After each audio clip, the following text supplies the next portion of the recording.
Here comes Santa Claus, here comes Santa Claus, right down Santa Claus Lane.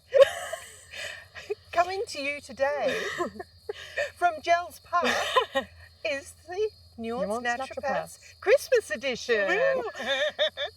Here come the naturopaths, here come the naturopaths, right down Santa Holistic Claus Health Lane. Hey Julie, Hey Corinda. how's it going? Pretty good. Yourself? Pretty good. Yeah. Are you ready for Christmas? Nah, Me either. couldn't give a stuff. Nah, me either. How are you, dear listener, feeling about Christmas? Yeah. How do you? And you know what? Maybe a podcast for this time of year, pending my editing, I'll prioritize it. Priority editing for this one.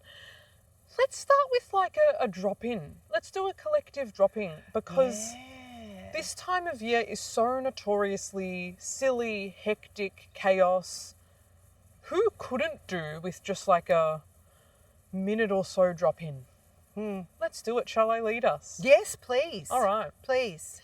Let's just, wherever you find yourself, and I mean, of course, come on, guys.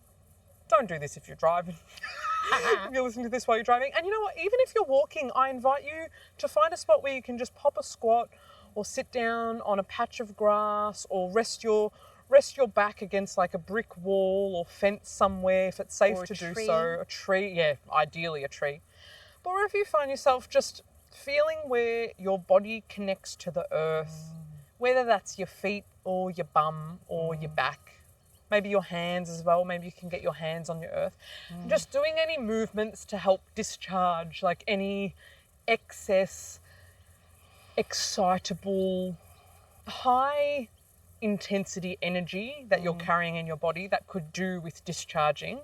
Just shaking that off and maybe shaking your hands, giving your feet a shake, giving your shoulders a shake. It's probably going to stuff up the microphone. Apologies.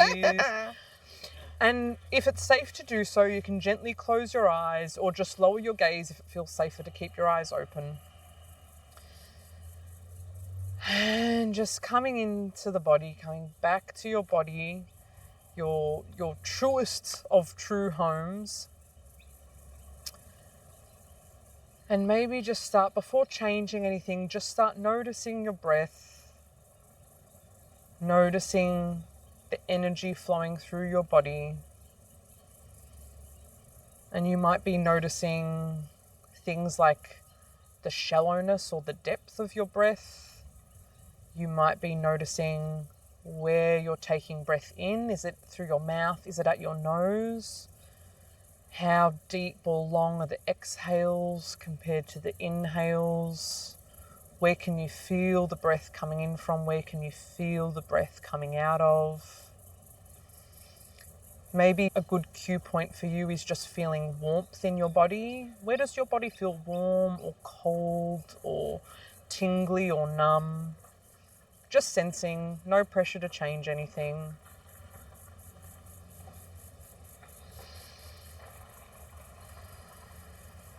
And just sitting with what is, inviting yourself to see if you can radically accept how your body is feeling right now, the state of your mind right now, any emotions that you're feeling right now, and where you find yourself in the world. Are you able to radically accept where you are right now?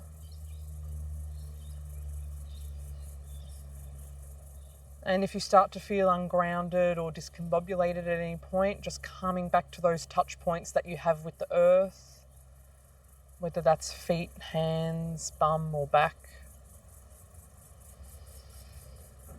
And let's just wrap up with a few grounded breaths. I would recommend breathing through the nose and breathing in and out through the nose if that's available to you. Getting the last bit of exhale out, and maybe you want to make some noise. Full permission to fully express yourself. Make whatever sounds or movements that you need to make. You're allowed to take up space in this world. And let's see if we can sync this up, and it's okay if not. taking your next inhale in through your nose, feeling your body fill up with that energy. Holding for a moment at the top before exhaling it all out. Holding at the bottom of the exhale and in again through the nose. Feeling your body fill with vital life force energy before exhaling again. Discharging anything that needs discharging. And last one, in through the nose. Being open to receive. And breathing out, letting go of anything that you don't need to be carrying. Sending it back to the earth, back to the air.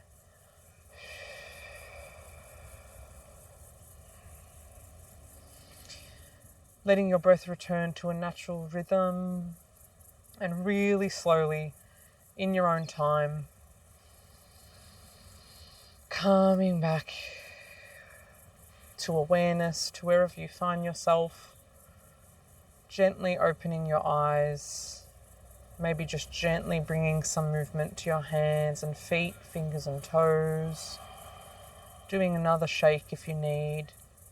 And if you feel like you need some more grounding, just place maybe a hand on your lower belly, a hand over your heart, just for a few moments before you continue on with your activity or your next errand or next task.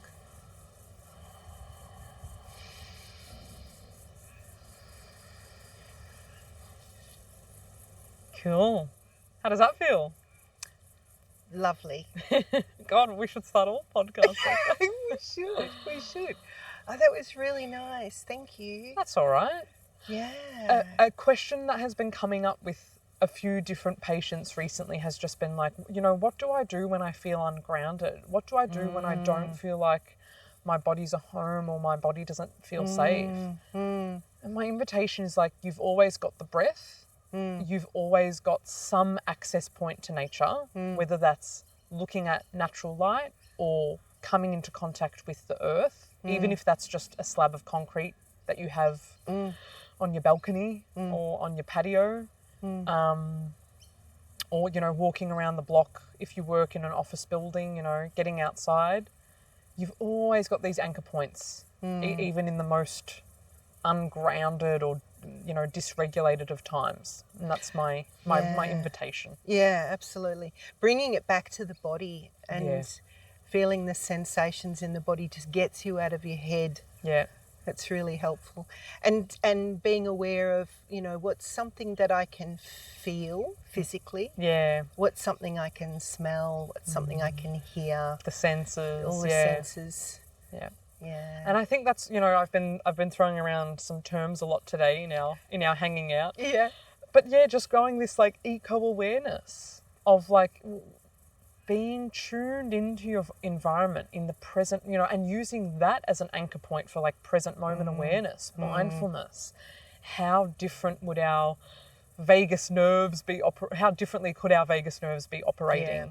How differently could our nervous systems as a whole be operating if we just took more moments to tap into our natural landscape that we find ourselves in? So not just in that acute moment of anxiety or stress when you reach that peak, but avoiding reaching that peak by regularly tuning in. And making it a part of your daily practice, your daily rhythm, however you can. Yeah. Like you said, before it gets to that point of panic or it's that daily mental health hygiene, isn't it? That and people say, oh, but I don't have time. Yeah. We make time to clean our teeth. Yeah. We make time to have a shower. We make time to whatever it is that your routine before you can leave the house. Yeah. Because those things are important. Yeah. Making time for your mental health hygiene is, I would say, more important. Absolutely. My weakness is dropping off the mental health habits when I'm feeling good. Yeah. I'm feeling good. I don't need a journal. I'm feeling good. I don't need to meditate. Yeah. And it catches me out every time. 'Cause Yeah, me too. guaranteed within a week of me noticing that, or a couple of weeks, I might even last a month before I go, oh, Yeah. my mental health foundation is crumbling or non-existent because I've just been riding on the waves of my natural emotions, which will always change. Yeah. So, like, you have to create that consistency for yourself. Yep. Because your body's going to be somewhat inconsistent, at Yeah. least, and your emotions and your thoughts Yeah. are also going to be inconsistent. Yeah.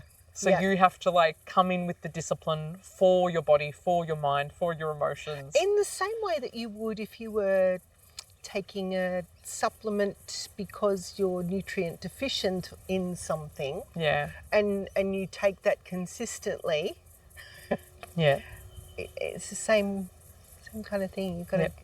But it's free. to on top of it, but it's free. Yeah, yeah, yeah. So Today we thought it could be a nice idea to have a bit of a chat about the nature of the silly season and how you can, dare I say, protect yourself yeah, this holiday season. And, like, isn't it and maybe just, like, starting there, it's such a cultural shift at this time of year. Again, contextually depending on where you find yourself in the world. But it's the shopping, it's the impact on business, the impact on family, and then school holidays come and all of the obligation. yeah. You have to do particular things for particular people, Yeah. or by this deadline as well. You've got the Yeah. pressure of time. Yeah. And it's just a bit weird. And I think the challenge I've invited myself into this year is to see if I can just, like, tap out of it.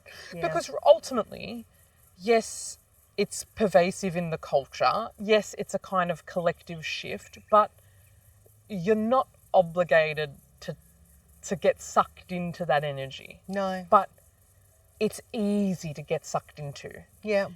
And a lot of us feel it, even if we have the best of intentions of, I'm going to stay grounded and I'm going to stick to my boundaries, and, it can still get chaotic. And Yeah. so, we wanted to talk about a couple of different things that you can do to, like, what's the goal? To stay connected to yourself? Yeah. To stay true to yourself? To say, yeah. During this season, yeah.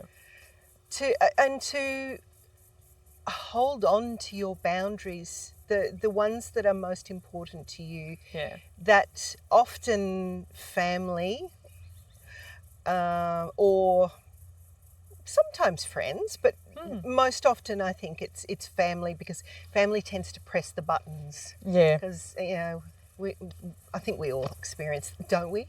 Yeah, I think, well, let us know. Please let us know that we're not the only ones who experience, family stresses or, yeah. And so I think it can be challenging, particularly for people who maybe are changing their health regime, or changing something in their diet, and then you come, and even if this is something that recurs every year, that you come up against a family event where there's food, there might be food that doesn't mate with your requirements. You want to hold to those boundaries, and it's difficult to do that in that context, because then you can be seen as, or feel that you're the difficult one. Yeah, yep. So the first thing I would say is that grounding exercise. Doing that regularly leading up to that time, so that you're as stable emotionally as you can be, is a really good starting point. Yeah. And that took like 5 minutes. Some people could even do that in 2 minutes. Ideally, I think 10 minutes of that kind of grounding would be beautiful. But even I'm picturing the households I'm trying to put myself in the shoes of the people, especially the women who feel maybe rushed in the morning. Maybe there's kids that like wake you up, and especially Christmas morning. And maybe you've got 2 or 3 families to visit that day, or maybe you're hosting Christmas.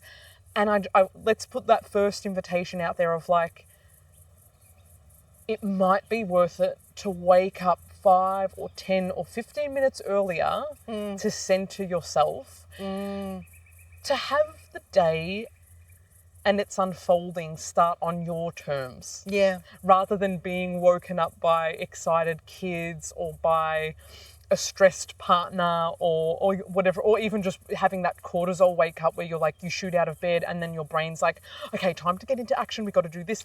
Yeah. Can you challenge yourself to, yes, it's Christmas, or maybe it's Christmas Eve, or maybe it's Boxing Day, or maybe it's New Year's Eve or New Year's Day. You can still start off the day grounded. Yeah. And I hear the voices, I hear my own inner voice, and I hear the voices of people listening being like, no, but I can't. Yeah. But you can. I'm thinking about people who have small children who wake their parents up. Yes. Excitedly at some ridiculous hour of the morning. Yeah. So that might still be something that happens. So maybe you might, those people might need to just, once the kids are settled, doing something, then you take 10 minutes out. Yeah. And if that's not a conversation you're already having with your kids, and again, like I hate saying anything about parenthood because I can just I just know I'm not a parent, I'm not a mother. I can imagine how hard it gets, and it's a full-time job and it's full on. But again, another invitation, and something I probably would have loved from my own parents. Yeah, I'm not a parent, but I remember what it was like being a kid with dysregulated parents. And another invitation, start having that conversation. Guys, you know, we're going to have a great day and it's going to be so exciting, and we're going to open the presents and you're going to see grandma and grandpa and all your cousins, and let's start off the day with just a little bit of peace. And whether you incorporate your kids into it and guide them, if you feel confident to guide them through a practice like this, maybe you take yourselves outside and get them connecting with their own senses. Yeah. How many dysregulated kids are there that so many that could benefit from this as well? Yeah. Or maybe your situation looks different, and maybe it's about you telling your kids, Mummy needs 5 minutes. Yeah. And I'm going to go in the bathroom and Mummy's going to be back, but so I can have more energy for Christmas and to see what Santa's given us, you know, whatever it is, I'm going to take 5 minutes to charge up my batteries. You know, find the analogies and the wording that will meet your kids where they're at. And same with your partner. And I can picture partners that aren't having these conversations with each other. Yeah. You know, if Christmas is a stressful or potentially triggering time for you, maybe you're meeting in-laws for the first time, maybe you're going to your in-laws and, you know, you've been married for years or you've been together for years, but it's still, there is this stress, or, you know, your partner gets triggered by their own parents, or, you know. Yeah. Let's start Christmas morning, or better yet, Christmas Eve, after you've watched the carols, you know. Have these conversations of, how are you feeling for tomorrow? What's your capacity feeling like? Yeah. Rate it out of 100 and go, where can I help? Or flip the conversation, here's what I need from you to make tomorrow as easeful as possible. Yeah. Here's 1 or 2 things that I think you can give me or offer the day that would just help me feel so much better. Yeah. Is there anything I can offer you? Here's my capacity. Let's work with each other's capacities. Yeah, absolutely. And what can you let go of? Oh, yeah. What things, you know, there could be anticipation that, you know, somebody's going to say something because they do every year, or this is going to happen, or that's going to happen, or you know, it could be anything. But if there's something that's causing you anticipatory stress, can you let that go? Can you put that in a little box and, Yep. and tie it up with a bow Yep. and just put that aside for the moment? And that doesn't mean losing power in a situation. No. In fact, I think he who is calmest wins. Yeah, yeah. Not that it's about winning and not that there's any competition, but I'm just thinking, Oh, yeah. you know, sometimes being able to let go Yep. is a power in itself. Absolutely. Like, and you know, this could look like in different family scenarios. Maybe there's judgments or opinions or questions that you cop every year around the same time, especially if you have like a kind of consistent Christmas tradition of, you know, which family members you see or whose house you go to. And I off the back of what you said, I just fully believe that, yeah, you give yourself more power and freedom when you decide that what other people think of you fundamentally doesn't matter. Yeah. Fundamentally doesn't change your life. Fundamentally isn't any of your business. No. That was something really hard that I had to come to terms with, like, in my late teens, that like, oh shit, what people think of me is none of my business. Yeah. And that was spending a whole life, you know, really caring, you know, learning from family members, learning that, oh my God, what's so-and-so going to think of me? Or, you know, you'll be so much better for it if you can discharge that energy. And maybe this looks like, you know, to make it a bit practical, maybe this looks like writing out a list the night before or the morning of all the things that you usually stress about, or all the opinions that, like, that maybe you're sick of hearing, you know, from certain family members. We all know there's the auntie or the mother-in-law or the grandma who just always has to make a comment. Yeah. Oh, you're wearing that, are you? Yeah. Oh, should That you be kind of eating that? thing. Oh, has your diet changed again, you know? Oh. Are you eating wheat now? Yeah. Oh, my God. There's a million different ways it can happen. Yeah.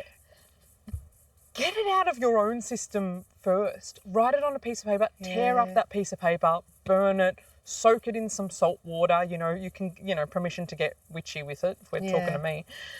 Stuff it. Yeah. So I really like that invitation you mentioned, Julie, of like, what can you let go of that doesn't need to be brought in the day?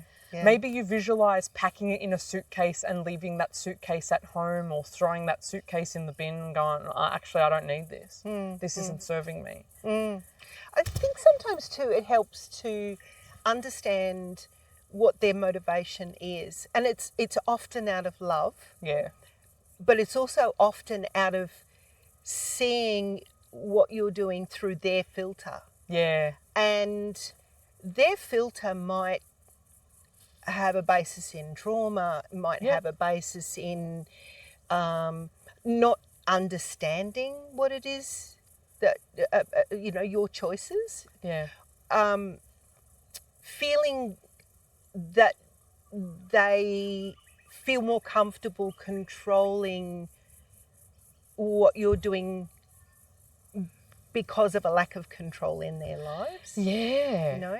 And I don't think this is, you know, it's not helpful to say that, but it is helpful to understand that, that their motivations are actually their own motivations, and it's not necessarily about judging you, even though it might seem like that. Does that make sense? That does make sense. And I think the overarching reminder there, and you know, this might change depending on your own psychology and outlook, philosophical, God, words. Are we coming up with new words? Yeah, that's the theme of the day. Your outlook on the world, but like fundamentally, here's something I believe that's helped me, is that, you know, people will project onto you from a place of their own insecurities. And it's so easy to have compassion for yourself. I mean, always bring it back to yourself where you can. But for other people, when you start to go, oh, you know, my auntie made that comment about me and that didn't feel nice to receive, but maybe if I look at it from a lens of, shit, she might have that own insecurity in herself. Yeah. And how the unconscious plays out is by, casting onto others, casting onto, people might react to what they see on the news in a certain way, or react to certain people they see, or, commenting, casting judgment. I fully believe, even when I'm judging others, reacting and responding to things I see in the world, 9 times out of 10, I know that's coming from a unconscious pattern within myself. Absolutely. If I have a judgment about someone else, it's coming from something that lives within. Yeah. Yeah. Whether Absolutely. that's a part I'm aware of or not. And it's so much, looking at people through that lens makes it so much easier to go, suddenly the comment becomes so much less personal, or what my mum thinks of me is less personal, or what my uncle said is so less personal, because it's about them more. That what they say and think about me is more about them, and I wish them the best, and I can have compassion for those unconscious or unhealed, unintegrated parts of themselves that are coming out in snarky, judgy comments. Yeah. Go easy on yourself. Yeah. Unconditional personal regard. Positive regard. Positive regard, that's it. UPC. And personal. Yeah. It's it is the gift that gives to you as well as them. If you can go in feeling love for somebody and receiving their love, even if it comes in a way that that is triggering to you or doesn't resonate with you. Yeah. And you can say, inside of you can go, thank you, but I don't need that. Yeah. I know what I'm doing. Yeah. I've made my choices. I am, whatever it is. Yeah. And if you are someone who feels, maybe this falls into the category of people who are more, maybe lean towards more perfectionistic tendencies, people-pleasing tendencies. Yeah. Maybe you do feel really strongly about other people's opinions on you, or what they have to say about your life. Another nice reminder might just be remembering that, whoever the opinion's coming from, would you like their life? Or are your values exactly aligned with them? Yes. Do you want their advice? Yeah. Don't listen to the opinions of people whose values are different from your own. Yeah. Because it's not relevant to you. Yeah. Yeah. Yeah. Yep, that's it. Yeah. And again, I think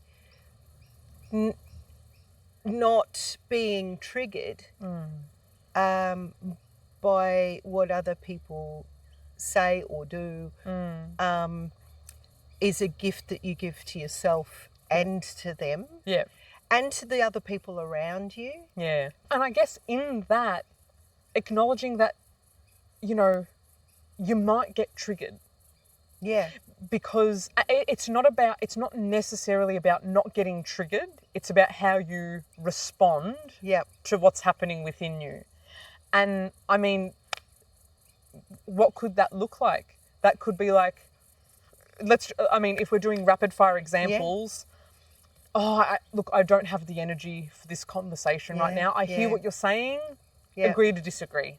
Yep. It might look like, I'm sorry, I need to go to the bathroom for a sec. I need some fresh air. You might say, if somebody says something that's particularly triggering to you, say, oh, that's interesting. What makes you say that? Or what makes you ask that question of me? Yeah. And that superpower there, in your example, is curiosity. Yeah. Right? And especially when we want to react strongly, or when something in us has been triggered, curiosity is almost always the antidote. Even if it's responding to what's happening in your own body.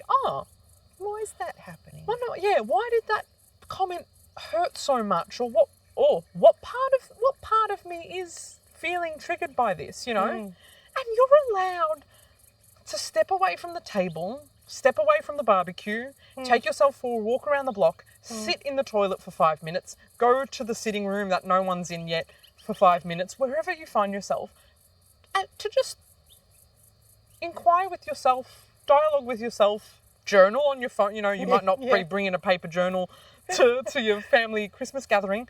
Pull out your phone, just write out something you need to write out. Yeah. This part of me, is it your inner child? Is it your inner critic? Is it your, an unhealed part of you is feeling X, Y, Z? Bring it down to the facts, get curious about it, but always close off with some kind of compassion, some kind of love. I love and accept and forgive myself. I love and accept and forgive my mum, my dad, my sister, my brother, my cousin, my uncle, my auntie, my grandmother, my grandfather, whoever it is, my partner. Just finishing it off with that can be so beautiful. Yeah. Yeah. I wish that I knew all of this stuff and was able to implement it. Yeah. Because there were times when in recent times, before my brother passed, I'm thinking of my brother here, where he would trigger me all the time. And I wish I had been more compassionate. Now that I've lost him and I can't have these conversations, I wish that I'd been more compassionate. Yeah. Because the distance of not having him here anymore makes me see how much of it was me. Yeah, yeah. And that was a hard lesson. Yeah. Because I was quite sure that he was the problem. Yeah. And that's a good reminder as well of like we'll receive comments based on our own filters. Yes. Yep. It's never it's always energy intermingling. It's never just someone saying a hurtful comment to you and it's just hurtful and it was just there's always there's giving and there's receiving, and it's always a two-way street. Yeah. And to your point, remembering your brother, and a lot of people would find this morbid, but I find it's one of the most powerful tenets of wisdom that came out of Stoicism. Memento mori. Remember death. Remember that. I mean, a few things. This too shall pass. Yep. No matter how uncomfortable the moment you find yourself in is, this too shall pass. The good and the bad. Yep. Everything changes. Everything happens in cycles. And memento mori, remember death. This is one of the big principles of Stoicism, where it's like if you can reflect to some degree every day that you will die, it's the thing you have in common with everyone.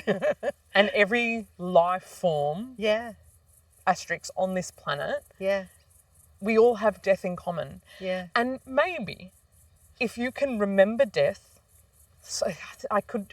look, I'm hearing you guys, I'm hearing the people who this just sounds so morbid for. Please bear with me.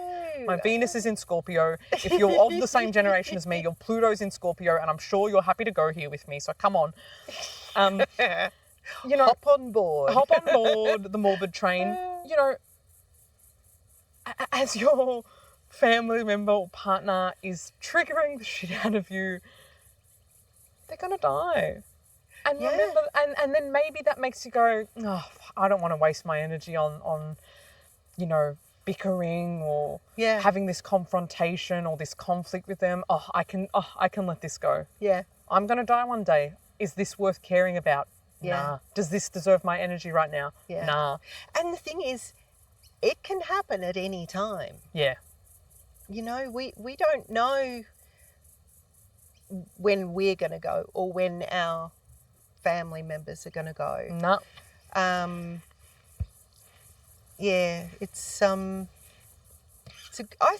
don't think it's morbid.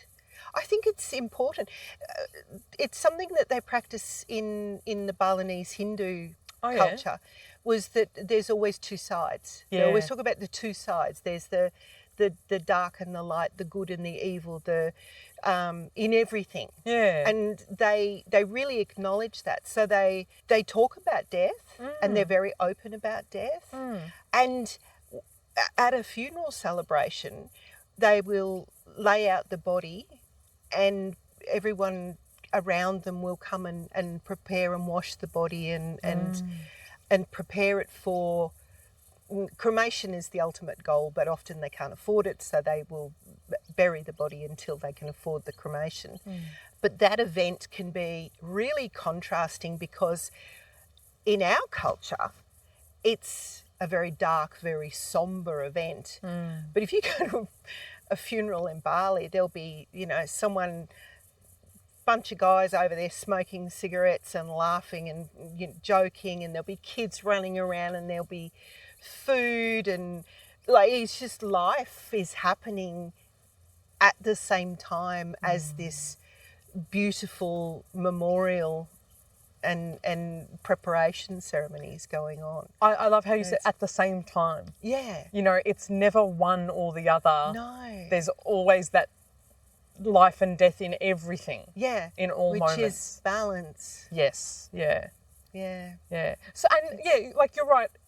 It's fundamentally, it's not morbid, but it is a reflection of where our culture's at. Our friend said yesterday, we're not comfortable with death, and we're not used to talking about it, and that's to the detriment of our collective psyche, our culture. Yeah. I'm happy to talk about it. If anyone ever wants to talk about death. Oh, me too. Absolutely. We're your gals. Yeah. I think, I was saying that I've been doing this exploration of all things to do with consciousness persisting beyond death. So whether that's, near-death experience stories or mediums and, past lives, I'm up for all of that because I genuinely believe that this is what happens, that we just move into a different form. Yep. And for that reason, I'm not scared of dying. Yeah. I'm not in a rush to get there. Yeah. But when it comes my time, I'm not afraid. Yeah. And that's such a gift. Yeah.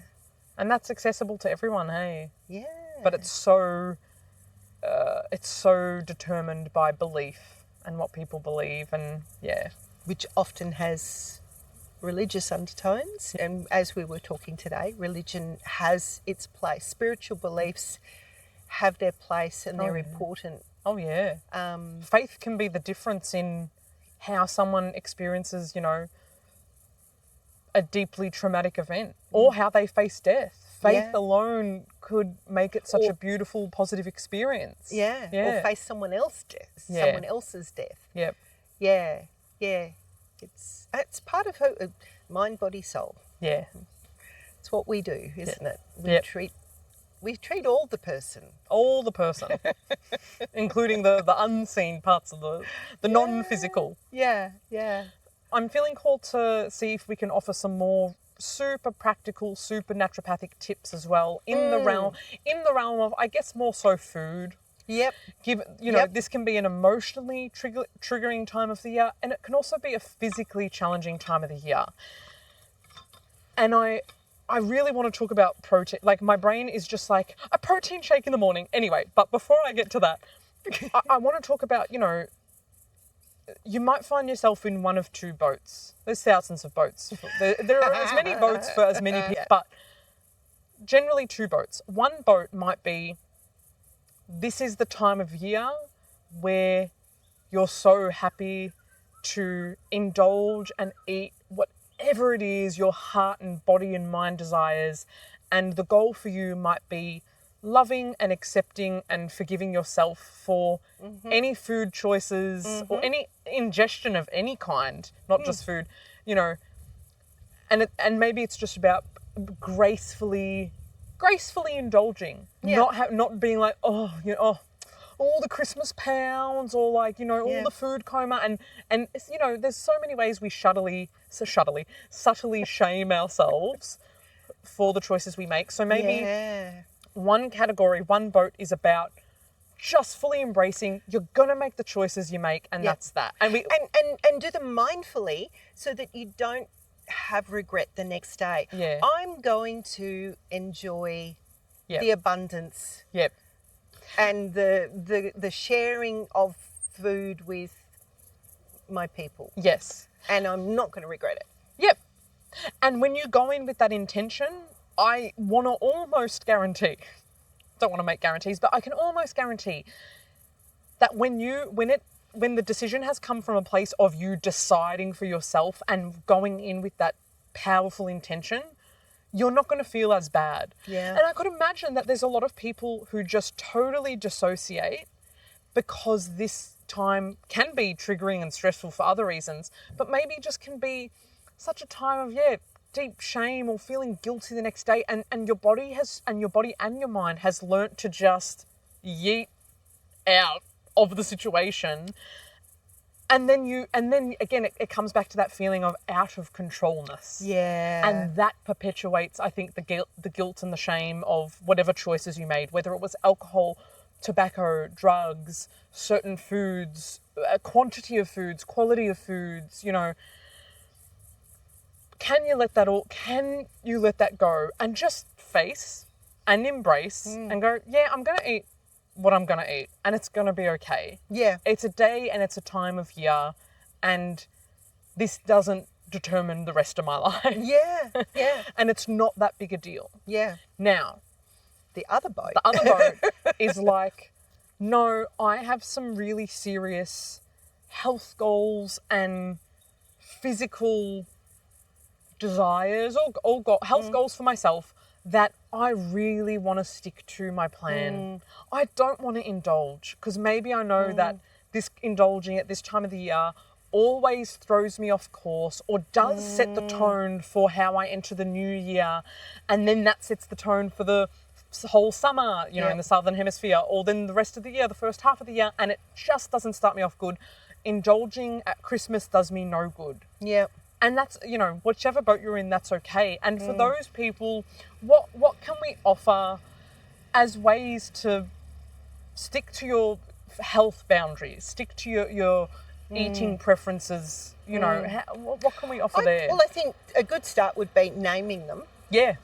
Naming what your limits are. Whether it's I'm just going to have 2 glasses of whatever, or I'm not going to drink today. Yeah. I'm take something non-alcoholic that looks like it's alcoholic. Have that. Yeah. Nobody needs to know. Yeah. Or whatever. You work it out. Yeah. naming it, just saying I'm not going to eat more than one dessert. Yeah. Because often that's, you have a big meal and then there's desserts that someone else has brought. Yep. Or you might decide I'm going to chew my food really well and eat mindfully so that I savor every mouthful that I eat. Yep. And that way you allow your body to receive the signals of fullness much quicker before you overeat. Yep. And that will help you keep on track. So it's another way of doing it. Yeah, nice. What else? I think communication can also be a part of it. Maybe you've got a family member or a host that really insists on cooking everything. A feeder. And maybe you've decided this year, dairy really doesn't serve you. You can indulge, you love the taste, but you feel crap afterwards. Maybe you're trying to, heal or manage your endometriosis or autoimmune condition and you've identified, or your IBS, and you've identified that dairy just does not make you feel good. And you don't want to indulge at all, let alone overindulge. Can you communicate and say, hey, I'm avoiding dairy, like this is my boundary, I'm avoiding dairy. Is this something that you're happy to accommodate for? Because I know you love to cook and I know you love feeding everyone. Or would it be easier should I bring a dish of my own? Or, will you have any dairy-free options? And, dairy-free can be substituted with, meat-free, egg-free, soy-free, gluten-free, wheat-free, whatever your goal is. And I think, so communicate. And then I think another really important helpful thing can be like connecting to your why. If it's something that you really want to stick to, if you're just decided on this thing arbitrarily, like, oh yeah, I saw this person on TikTok or Instagram, they said like gluten's bad for this, so like I'm gonna like go off gluten. That might not be a strong enough reason, because that's just kind of coming from the external, and you might not really be connected to why that's helpful for you in your body. So know your why. Yeah. How is that going to make, and do it on both sides. How are you going to feel if you do consume the thing that you don't want to consume, whether it's alcohol or dairy or whatever food group it is? And how are you going to feel if you don't do it? Yep. And maybe you can more strongly tap into one side or the other. I think it's always more powerful if you can tap into the positive side of it, of like, Yep. oh my God, if I can go through Christmas and Christmas Eve and Boxing Day without having, you know... An eczema flare because I ate dairy. Oh, yeah. My God, Yeah. or reflux or an IBS flare-up, or, you know, having the runs the next day or having a hangover the next day. My gosh, if I can get through this period without having that, because I've identified that this thing is connected to this symptom and I know I'll be better for avoiding it, I'm just going to feel so proud of myself and so sovereign and empowered of like, yeah, wow, I didn't let other people's food choices influence my own. Yeah. I didn't let my body and my health goals be influenced by those around me or the food that was available to me. I should just say, if you are going to communicate with whoever is preparing the food, maybe don't do that the day before Christmas. Oh yeah, Maybe give them notice. some notice about that. Yeah. And if you're aware that there will be multiple food sensitivities within the group, offering to bring something that accounts for you and maybe accounts for someone else might be really helpful to that person. Yeah.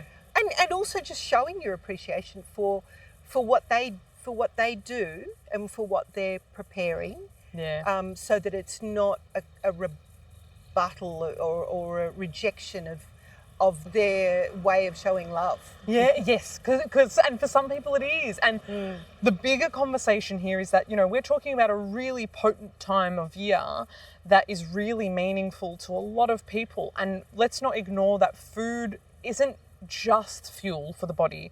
Food is culture, food is love, food is community, you know, and it means so many different things to different people. And so people may be more sensitive about your requests than others. Then, you know, there may be a gap between how you feel about it, and to you it's just simple and no stress, and it's just, you know, it's not that important. It's just about taste or pleasure. And for others, it's like, oh, so deeply like, what? You're not going to eat the meal that we're all eating? Yeah.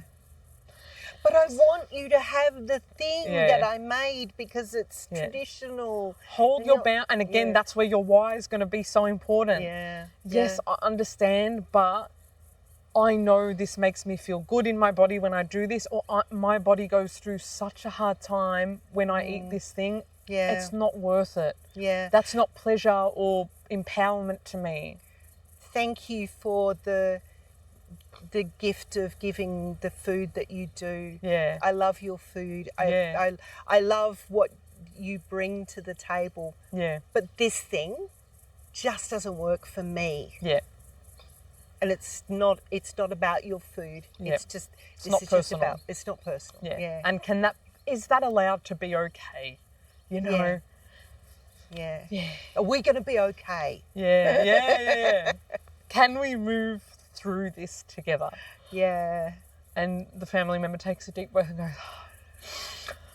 okay, I think so. Yes. What other tips do we have? I think, you know, bring a bottle of water, stay hydrated. Stay hydrated. If you do take supplements that help your mental health or your nervous system or your digestive symptoms, keep them. Rapid fire.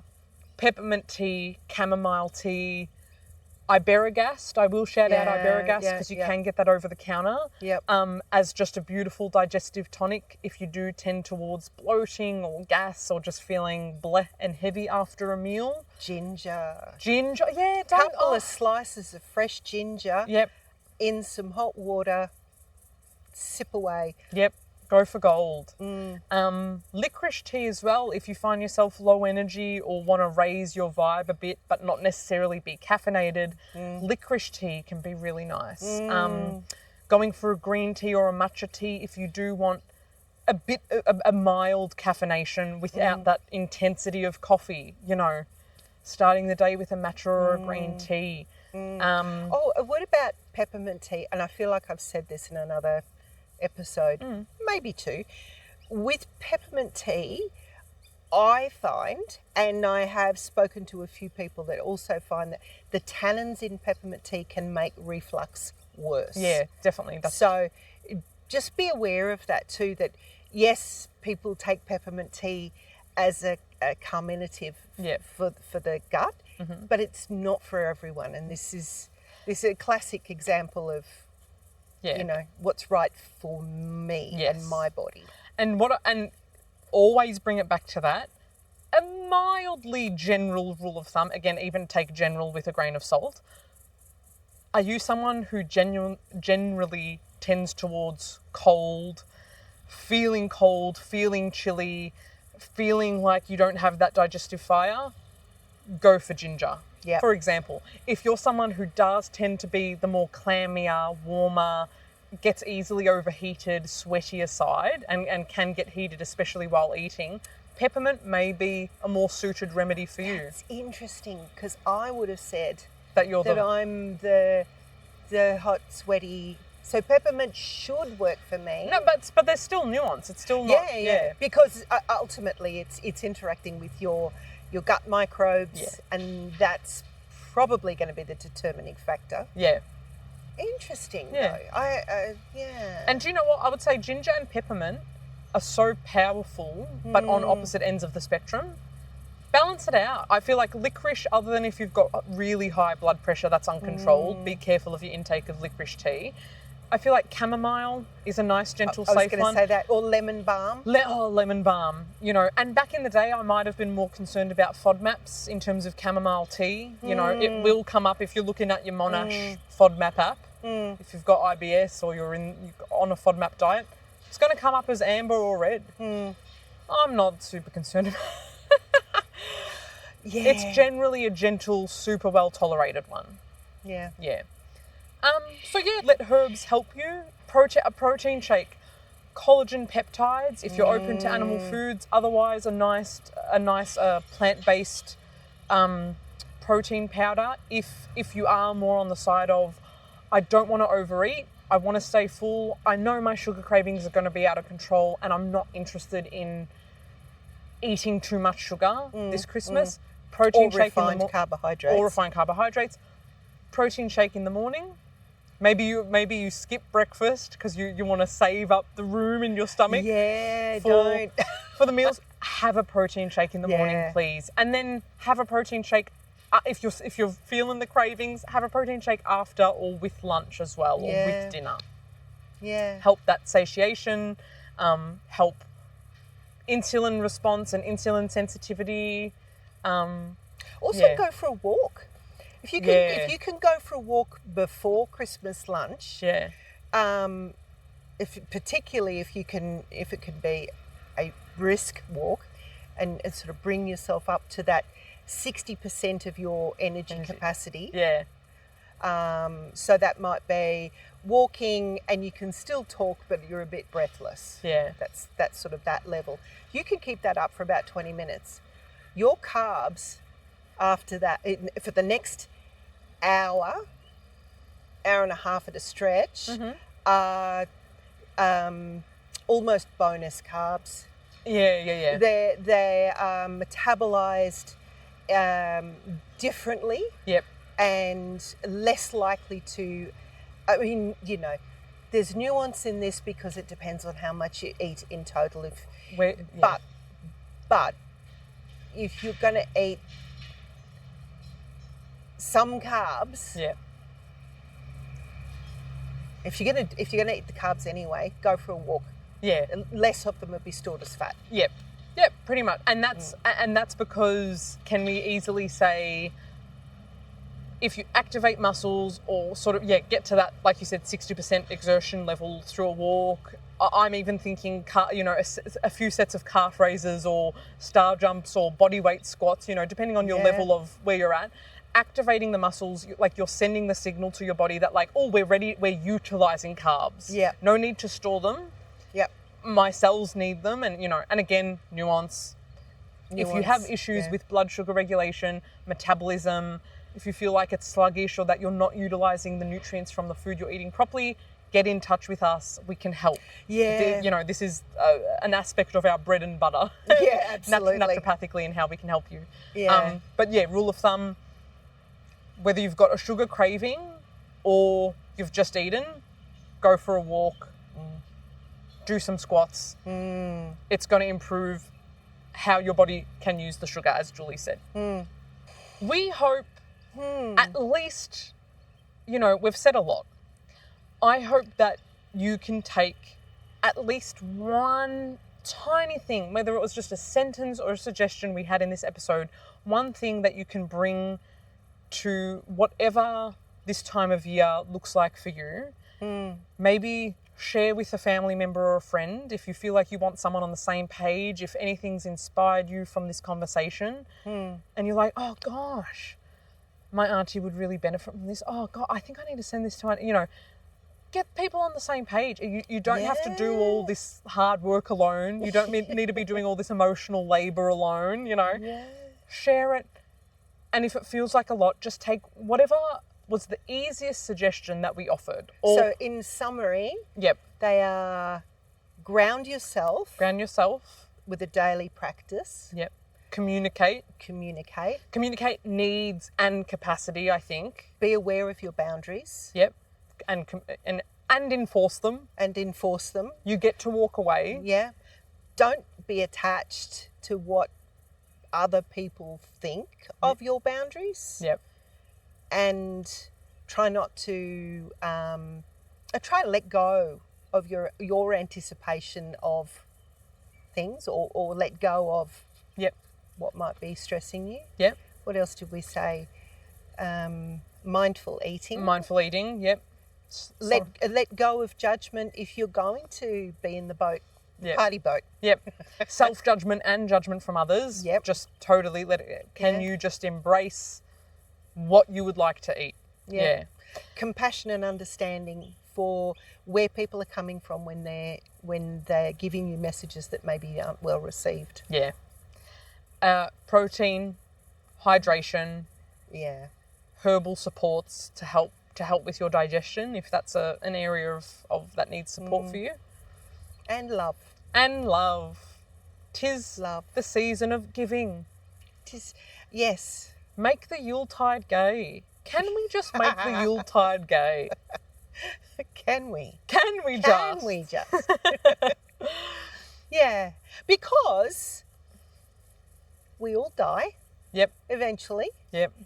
And spending time with our loved ones, even if sometimes they are challenging, this is a time that should be appreciated while we have it. Absolutely. If we know people are listening, I look at the stats, people are listening. If anything in this episode has helped you or inspired you or really, sparked something up in you, let us know. If you had a favourite tip or liked a part that we said or something you hadn't thought of before or something that you were already thinking of and you're like, oh my God, yes, I'm so glad they said it. Please let us know. We'd love to hear from you. Equally, if there's anything you'd like for us to talk about, especially in the new year, this might be our last episode for the year. Let us know what you want us to hear about in the realm of disease, health, holistic healing, natural medicines, conventional medicines, science. Let us know. We're happy to go there. Happy holidays, seasons, greetings. Again, whatever this time of year looks like for you, stay true to yourself, stay connected to you. one breath at a time. You've got this. Yeah. I promise you've got this. Yeah. And this too shall pass. This too shall pass. Before we know it, it'll be next Christmas. That's it. This too shall pass, so enjoy it. And if it's a bad thing, this too shall pass, so don't worry about it. Yeah, exactly. Yeah. See ya. Much love, guys. Bye. Thank you for listening to another episode of the Nuanced Naturopaths. Be sure to ask us any questions you have below, engage with the polls, and we'll catch you in the next one.